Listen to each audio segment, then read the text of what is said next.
Hello all, welcome back to Consciousness Rising. I'm going to do a little one today on altered states of consciousness, and the reason being actually is because recently in my life, I've been reading a book, a magic book. In fact, I'll show you it. This is Sideways by Jan Fries, and at the bottom there it says Shaking, Swaying, and Serpent Mysteries. And he's a really good author, and I've read his book on runes. I've read some other bits about him, and yeah, he's a top guy. He knows his stuff, and the reason this book has been so powerful for me is because it's kind of made me think about something I used to do in childhood. In childhood, I used to, I don't talk about myself very often, but I think it applies here. So, in childhood, I would often do what a lot of people call is stimming. Now, what that is, they say a lot of autistic children do it, but I actually think all children do it to a degree. But I don't think I've got a new perspective on it because of this book, right? So what I used to do when I was a child, when I would get extremely excited or enthusiastic about something, I would shake, and I mean from head to toe, like. But it never, ever, ever was a negative experience. It was always positive, and I used to feel connected to my body, but also very, very strange in a really weird way. I couldn't explain it at the time. I can now. It's an altered state of consciousness. And the book talks about that. It talks about how a lot of our ancient ancestors would access altered states of consciousness through shaking and swaying, deliberate shaking and swaying. And it's not something I would just do in childhood either. I would catch myself doing it, or some people would point it out to me that I was doing it even as an adult. And I think there's a lot in the New Age crap and a lot of stuff about, to have a true spiritual experience, you got to go to the jungle and drink jungle juice and get off your tits and, have a psychedelic experience, man, or have drugs and acid and all this stuff. Now, I'm not knocking people that do that, but it's not necessary. I've always said it's not necessary because a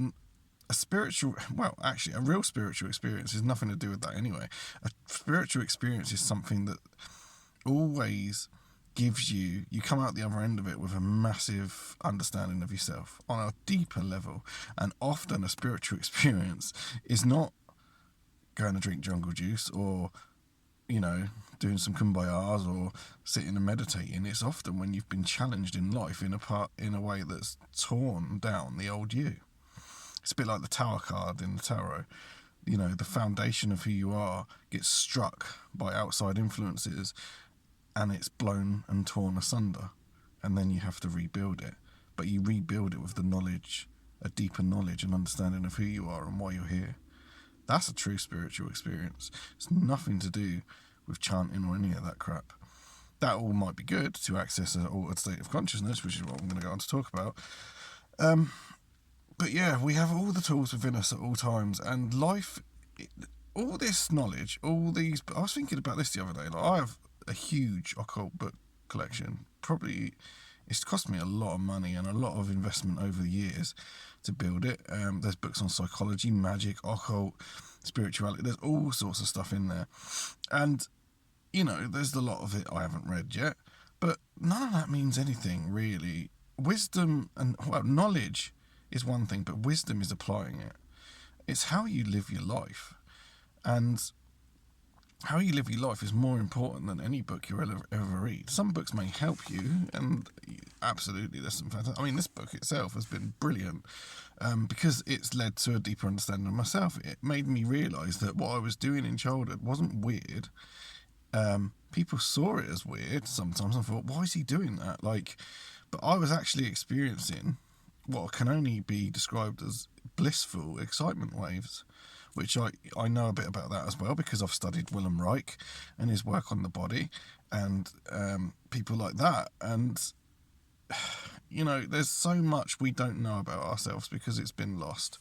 And maybe consider that if you see a child stimming, that actually they're accessing an altered state of consciousness and actually might be in an extremely blissful moment, because that's what the book talks about. It talks about brainwaves and stuff and all stuff like that. I kind of already knew about, but these altered state of consciousnesses are quite beautiful, and they're not always to get we don't always do it to get something. So, that's the thing as well. People say, "Oh, I've got to go into meditation to get this piece of knowledge to this answer." And I'm not saying that's not valid, because it might be, but sometimes it's just to experience different parts of ourselves, because we are multi-dimensional beings. So, shaking and swaying, for me as a child and also as an adult, would be a way to access blissful waves of excitation waves, and just it's very, very difficult to explain it unless you do it.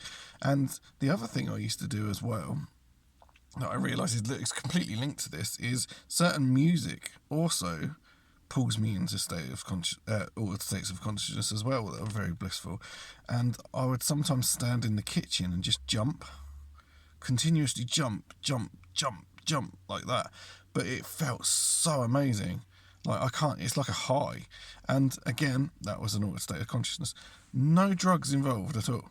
No, literally nothing. No acid, no weed.